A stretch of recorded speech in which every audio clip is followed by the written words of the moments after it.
اپنے ایمان کی آب یاری کرے، اپنے ایمان کی آب یاری کرے، دل پہ اللہ کا خوف طاری کرے۔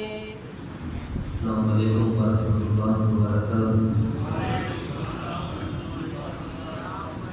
یا رب العالمین، تمہاری قدیم جلال وجہک وعظیم سلطانک، واشہد ان لا الہ الا اللہ واشہد ان محمدا عبدہ ورسولہ صلی اللہ علیہ وسلم۔ اما بعد، اعوذ باللہ السمیع العلیم من الشیطان الرجیم، من حمزہ ونفخہ ونفثہ، بسم اللہ الرحمن الرحیم۔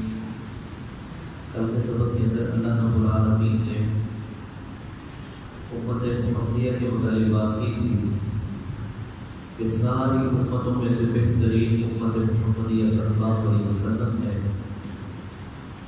اور یہ اس وجہ سے ہے کیونکہ یہ نیکی کا حکم دیتے ہیں، برائی سے لوگوں کو روکتے ہیں، اور اللہ پہ پورا بھروسہ اور یقین و توکل کرتے ہیں۔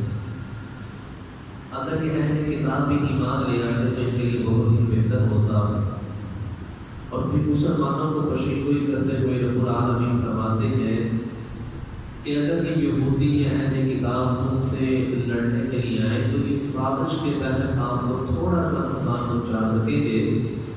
وَإِن يُقَاتِلُوكُمْ يُوَلُّوكُمُ الْأَدْبَارَ، اگر یہ آپ کے ساتھ لڑنے کے لیے آ جائے تو آپ دیکھیں گے کہ آپ کی طرف یہ پیٹ پھیر کے بھاگ جائیں گے۔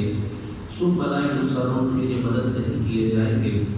ان پر مسلط کرنے کی ہے ذلت، مَا سُرِّفُوا إِلَّا بِحَبْلٍ مِّنَ اللَّهِ، یا تو یہ اللہ کی پناہ کے اندر آ جائیں تبھی یہ ذلت سے بچ سکتے ہیں، یا یہ لوگوں کی پناہ کے اندر آ جائیں تاکہ یہ لوگوں کی ذلت سے بچ سکتے ہیں۔ وَمَا هُمْ بِغَضَبٍ مِّنَ اللَّهِ، یہ لوگ بھی اللہ کے غضب کے ساتھ اللہ نے ان کے اوپر ذلت، رسوائی اور محتاجی کو مسلط کر دیا تھا۔ کیا وجہ تھی کیوں اللہ ان کے اوپر ناراض ہوا تھا؟ اور سبب اس لیے کہ انہوں نے انکار کیا تھا اللہ کی آیات کا، اور نبیوں کو قتل کیا تھا بغیر حق کے۔ ذالک بما عصوا وكانوا يعتدون، یہ نافرمانی کرنے اور حد سے بڑھنے والے تھے۔ آج کا جو سبق ہے وہ صفحہ نمبر 10 ہے اور آیت نمبر 113 ہے۔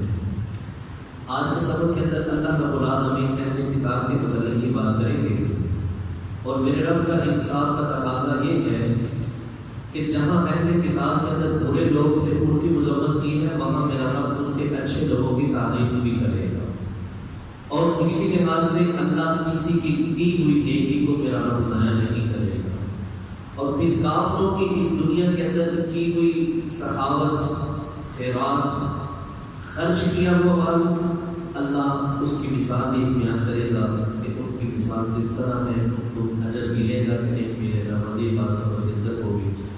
فرمایا لیسو، نہیں ہے سواء برابر، من اہل کتاب، اہل کتاب، اہل کتاب سارے ہی ایک طرح کے نہیں ہیں، سارے ہی جہنمی نہیں ہیں، سارے ہی کافر نہیں ہیں، سارے ہی اللہ اس کے رسول کے باقی نافرمانی کرنے والے نہیں ہیں۔ ان میں سے کچھ اچھے بھی ہیں، کچھ برے بھی ہیں، ان میں سے کچھ ایمان لانے والے ہیں اور کچھ اللہ کے ساتھ کفر اور انکار کرنے والے ہیں۔ فرمایا امت، ایک جماعت ہے، قائمۃ، وہ کھڑی ہے، یتلون، وہ تلاوت کرتی ہے، آیات اللہ، اللہ کی آیات کی، آناء اللیل، رات کی گھڑیوں میں، وہم یسجدون، اور وہ اللہ کے سامنے سجدہ ریز ہوتے ہیں۔ فرمایا وہ نیک لوگ ہیں، اللہ پہ ایمان رکھنے والے ہیں، اللہ کے اوپر بھروسہ کرنے والے ہیں، وہ کافر نہیں ہے، اللہ کے ساتھ شرک نہیں کرنے والے، عزیر علیہ السلام کو اللہ کا بیٹا نہیں کہنے والے، عیسیٰ علیہ السلام کو اللہ کا بیٹا نہیں کہنے والے، وہ عبادت عزیر علیہ السلام یا عیسیٰ علیہ السلام کی نہیں کرتے، اگر کرتے ہیں تو محمد رسول اللہ صلی اللہ علیہ وسلم کی لائی ہوئی شریعت کے مطابق اپنے رب کی عبادت کرتے ہیں، اللہ کے قرآن کی آیات کی تلاوت کرتے ہیں، آناء اللیل، رات کی گھڑیوں کے اندر کھڑے ہو کے قیام کی حالت میں، وَيَسْجُدُونَ، اور وہ سجدہ بھی کرتے ہیں، لمبا لمبا اللہ کے حضور زیادہ عز ہوتے ہیں. نبی علیہ السلام کا بھی یہی معمول تھا. آپ صلی اللہ علیہ وسلم لمبا قیام کیا کرتے تھے جس کے اندر اللہ کی آیات پڑھا کرتے تھے. صحابی فرماتے ہیں نبی علیہ السلام کے ساتھ میں ایک رات کھڑا ہو گیا. آپ صلی اللہ علیہ وسلم نے سورۃ البقرہ شروع کر لی. میں نے کہا پاؤں پڑھیں گے تو رکوع کر لیں گے. نبی علیہ السلام نے آدھا پارہ پڑھ لیا, پورا پارہ پڑھ لیا, دوسرا پارہ شروع کر لیا, سورۃ البقرہ مکمل ہو گئی. میں نے کہا ابھی رکوع کریں گے. نبی علیہ السلام نے سورۃ النساء کو شروع کر لیا. نبی علیہ السلام نے سورۃ النساء کو بھی مکمل کر دی. پھر نبی علیہ السلام نے سورہ آل عمران کو شروع کیا. سورہ آل عمران کو مکمل کر کے نبی السلام نے 3 سورتیں مکمل کرنے کے بعد آپ صلی اللہ علیہ وسلم نے رکوع کیا تھا. اس کی اما عائشہ رضی اللہ تعالیٰ عنہ نے سوال بھی کیا تھا. نبی صلی اللہ علیہ وسلم جبکہ اللہ رب العالمین نے آپ کے اگلے پچھلے سارے گناہوں کو معاف فرما دیا ہے, آپ کو نبیوں کا سردار بنایا ہے, امام الانبیاء بنایا ہے, پھر بھی آپ اتنا لمبا قیام. تو نبی اسلام نے فرمایا عائشہ یہ بات یاد رکھو, جس ذات نے مجھے اتنی فضیلت مقام عطا فرمایا ہے, افلا اکون عبدا شکورا, کہ میں اس ذات کا شکر گزار بنتا نہ کروں. تو اتنا لمبا قیام کیا کرتے تھے. سجدے کی کیفیت بھی یہی ہوتی تھی. اما عائشہ فرماتے ہیں جس طرح لمبا قیام ہوتا تھا اسی طرح لمبا رکوع ہوتا تھا. جس طرح لمبا رکوع نبی اسلام کرتے تھے اسی طرح نبی اسلام لمبا سجدہ بھی کیا کرتے تھے. تو اللہ ان کی صفات کو بیان کرتے ہوئے کہتا ہے اہل کتاب میں سے جو ایمان لے آتے ہیں اللہ کو ماننے والے بن جاتے ہیں.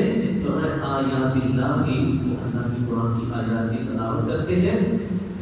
آنا اللیل, رات کے وقت میں, رات کی گھڑیوں میں, وہم یسجدون, اور وہ اللہ کے حضور سجدہ بھی کرتے ہیں, سجدے بھی کرتے ہیں. یہ اس وقت کی بات ہے جب اللہ رب العالمین آسمان دنیا پر آیا ہوتا ہے اور یہ صدا لگاتا ہے کوئی مجھ سے مانگنے والا مجھ سے مانگ لے, ہے کوئی شفا مانگنے والا اسے شفا عطا فرما دو, ہے کوئی عزت کا طلبگار اس کو عزت عطا فرما دو, ہے کوئی محتاج جس کی محتاجی دور کر دو. اللہ سے دعا ہے اللہ رب العالمین ہم سب کو اس وقت اللہ کے حضور کھڑے ہو کے اللہ سے سوال کرنے کے اللہ ہم سب کو توفیق عطا فرمائے. اس وقت مانگنے کا اپنا ہی مزہ ہے. اللہ ہم سب کو یہ گھڑی نصیب فرمائے.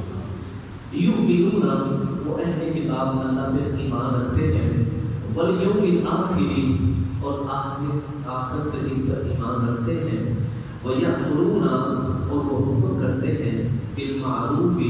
ہم یہ 30ویں مرتبہ پڑھ رہے ہیں نیکی کا حکم دینا, برائی سے روکنا.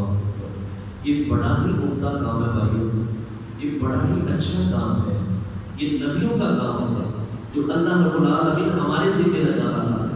نیکی کی دعوت دینا, لوگوں کو برائی سے روکنا. اور اس کے گزرے دور کے اندر شاید ہم نے یہ سمجھ لیا ہے کہ جو مسجد کا مولوی ہے, امام ہے, تو صرف اسی کے ذمہ ہے. میں تو کاروباری آدمی ہوں, میں تو کاروبار کرنے والا ہوں, میں تو ایک تاجر ہوں, میں تو ایک ماسٹر ہوں, میں تو ایک ٹیچر ہوں, میں تو دکاندار ہوں, میں لوگوں کو تبلیغ کیسے کروں گا؟ نہیں میرے بھائی, صحابہ اکرام رضوان اللہ مجمعین بھی تاجر تھے, صحابہ اکرام رضوان اللہ مجمعین بھی کام کیا کرتے تھے, لیکن وہ لوگوں کو ساتھ ساتھ دین کی دعوت بھی دیا کرتے تھے. آئیے اس کام کو ہم مضبوطی سے پکڑ لیں.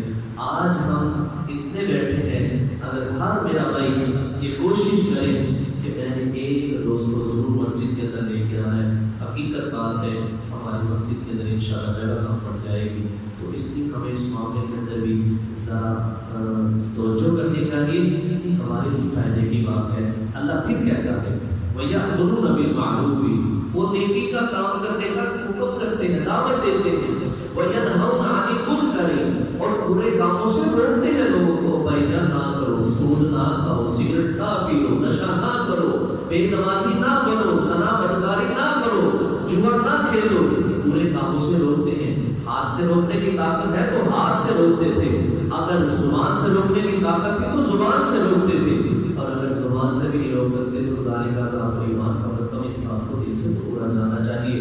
اور یہ مثال ان لوگوں نے قائم کی تھی جب امیر المؤمنین عمر بن خطاب رضی اللہ تعالیٰ نے اسلام کو قبول کیا تھا, تو نبی اسلام کو کہنے لگے اللہ نبی صلی اللہ علیہ وسلم آپ گھر کے اندر نماز نہیں ہوگی, نماز ہوگی تو انشاءاللہ مسجد حرام کے اندر ہوگی انشاءاللہ. یہ ہے جرأت آ جاتی ہے انسان کے اندر. اسلام یہ انسان کو جرأت دیتا ہے, جرأت پیدا کرتا ہے. تو اس لیے بھائیوں ہمیں بھی یہ کام کرنا چاہیے. فرمایا تیسری بات وَيُسَارِعُونَ فِي الْخَيْرَاتِ، وہ نیکی کے کام کے اندر بڑھ چڑھ کے حصہ لینے والے تھے، ایک دوسرے سے سبقت لے جانے والے تھے۔ وہ میرا بھائی مجھ سے آگے گزر گیا، میں پیچھے رہ گیا ہوں، وہ میرا بھائی نیکی کے اندر آگے ہے، میں کیوں پیچھے رہ گیا ہوں، میرا بھائی نیکی کے کام زیادہ کرتا ہے، میں کیوں پیچھے رہ گیا ہوں۔ نبی علیہ السلام بیٹھے ہوئے تھے، غریب صحابہ آگے کہنے لگے اللہ کے نبی صلی اللہ علیہ وسلم نبی صحابہ تو سبقت لیں گے، فرمایا وہ کس طرح؟ فرمایا اللہ کے صلی اللہ علیہ وسلم اللہ نے ان کو مال دیا ہے، وہ اللہ کے راستے میں مال خرچ کرتے ہیں، وہ اللہ سے اجر حاصل کر لیتے ہیں، ہمارے پاس مال نہیں، ہم صدقہ نہیں کرتے، ہم پیچھے رہ گئے ہیں، ہمیں بھی کوئی طریقہ بتائیے ہم ان کے بندے مقابل کھڑے ہو سکے۔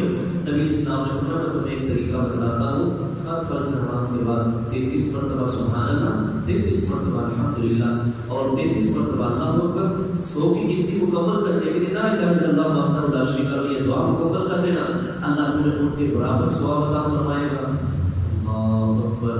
دیکھیں وہ اللہ کے راستے میں خرچ کرنے کے لحاظ سے آگے تھے اور غریب صحابہ ان کے مقابلے کے اندر کھڑا ہونا چاہتے ہیں۔ اب امیر صحابہ نے دیکھا کہ غریب صحابہ بتائیں کیا پڑھتے ہیں ہمارے بھائی، پتہ نہیں اپنے ہاتھوں پر کیا گنتی کرتے ہیں۔ انہوں نے دیکھنا شروع کیا، پوچھنا شروع کیا، پتہ چلا ان کو تو نبی اسلام نے یہ فضیلت بتائی ہے کہ یہ وظیفے کی یہ فضیلت ہے۔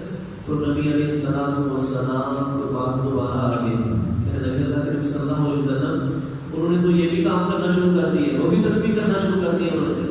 آپ صلی اللہ علیہ وسلم نے فرمایا ذالک فضل اللہ یؤتیہ من یشاء، اللہ کے بدلے اللہ کا فضل اللہ جسے مرضی عطا فرماتا ہے۔ کبھی ہم نے یہ کوشش کی وہ میرا فلاں نمازی مجھ سے کتنا زیادہ قرآن پڑھتا ہے، وہ میرا فلاں نمازی کتنے رکھتے نوافل ادا کرتا ہے، وہ فلاں نمازی کتنی تسبیحات کرتا ہے، بس یہی ہے ہماری توڑ کہ وہ پیسے روپیے کے اندر آگے گزر گیا ہے، اس کی دکان زیادہ چلتی ہے، وہ کاروبار اچھے طریقے سے کرتا ہے۔ نہیں میرے بھائی، اللہ فرماتے ہیں وَيُسَارِعُونَ فِي الْخَيْرَاتِ، وہ خیر کے کام کے اندر سبقت لے جانے والے ہیں، خیر کے کام کے اندر آگے بڑھنے والے ہیں۔ وَأُولَٰئِکَ مِنَ الصَّالِحِينَ، اللہ فرماتے ہیں یہی لوگ صالح ہیں، نیک لوگ ہیں، اچھے لوگ ہیں۔ وَمَا يَفْعَلُوا، اور نہیں کرتے ہو، نہیں کرے گا جو کرتا ہے من خیر بھلائی سے، فَلَن يَكْفُرْ، تو اس کا انکار نہیں کیا جائے گا۔ اللہ یہاں ایک بات بتانا چاہتے ہیں کہ جو بھی تم نیکی کرو گے اس نیکی کو ہم ضائع نہیں کریں گے، تمہارے سامنے وہ نیکی آئے گی، چھوٹی سی چھوٹی نیکی بھی تم نیکی ہوگی، ہم اس کو بھی تمہارے سامنے لائیں گے، ہم چھوٹی سے چھوٹی غلطی کو بھی تم سے مخفی نہیں رکھیں گے، تمہاری کسی ایک نیکی کو بھی ضائع نہیں کریں گے۔ ان اللہ شکور علیم، اللہ بڑا ہی قدردان ہے، اللہ بڑی ہی قدر کرنے والا ہے۔ جو بھی اللہ کے حضور نیکی کرتا ہے اللہ اس کی نیکی کو ضائع نہیں کرتا، اللہ فرماتے ہیں اس کی نیکی کا انکار نہیں کریں گے، ضائع نہیں کریں گے۔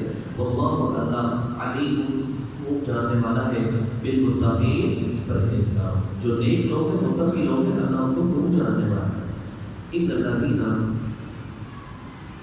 بے شک وہ لوگ، کفروا، جنہوں نے کفر کیا، لن تغنی، نہیں کام آئے گی، عنہم، ان کے، اموالہم، ان کے مال، ولا اولادہم، اور نہ ہی ان کی اولادیں، من اللہ، اللہ سے، شیئا، کچھ بھی۔ یہ مال اگر اللہ کے لیے خرچ نہیں کیا، اللہ کے راستے میں نہیں دیا، تو یہی مال انسان کے لیے وبال جان بن جائے گی۔ اور اگر اس نے اولاد کی تربیت اچھی نہیں کی، اولاد کو نیکی کی دعوت نہیں دی، اولاد کو سیدھے راستے پر نہ چلایا، تو یہی اولاد انسان کے لیے جہنم میں جانے کے لیے کافی ہو جائے گی۔ فرمایا نہ ہی اولاد اور نہ ہی مال کل قیامت والے دن انسان کے کام آئے گا۔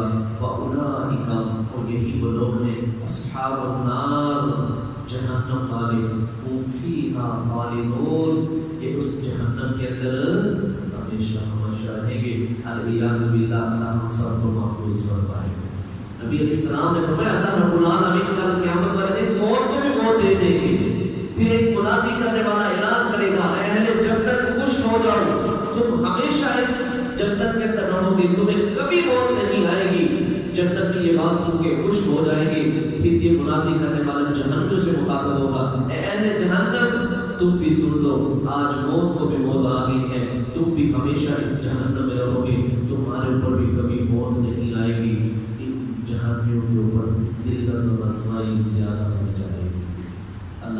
سب کو جہنم کے عذاب سے محفوظ فرمائے.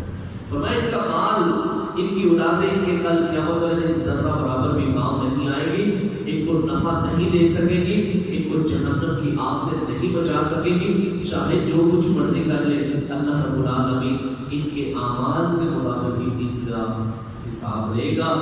جس کی نیکی ہوگی وہ کامیاب ہو جائے گا، اور جس کے گناہ زیادہ ہوں گے وہ جہنم کے اندر چلا جائے گا. آخری بات، اللہ کے راستے میں یہ جو رفائی کام کرتے ہیں کافر، لوگوں کی ہمدردی کرتے ہوئے، مثال ما ينفقون، جو یہ خرچ کرتے ہیں، فی هذه الحیات الدنیا، اس دنیا کی زندگی میں، کمثل ریح، اس کی مثال ہوا جیسی ہے. کافر جو بھی یہ رفائی کام کرتے ہیں، زلزلہ آ گیا، سیلاب آ گیا، یہ مسلمانوں کے ایمان کو برباد کرنے کے لیے، مسلمانوں کو اپنے دین کی طرف کھینچنے کے لحاظ سے، یہ 2005 کے اندر جب زلزلہ آیا تھا تو بڑی NGOs نے یہاں آ کے کام کیا تھا. باقاعدہ نوجوان لڑکیوں کو لے جاتے اور وہاں جا کے سروے کرواتے، اور اپنے جو ان کی فلاحی معاملات تھے ان کے اندر ان کو بھرتی کروائی، ان کی تنخواہیں لگائی اور ان کو کام دیے، اور ان کو اپنے دین کی طرف مائل کرنا شروع کر دیا کہ یہ کافر ہو جائیں یا ان کے معاملات خراب ہو جائیں.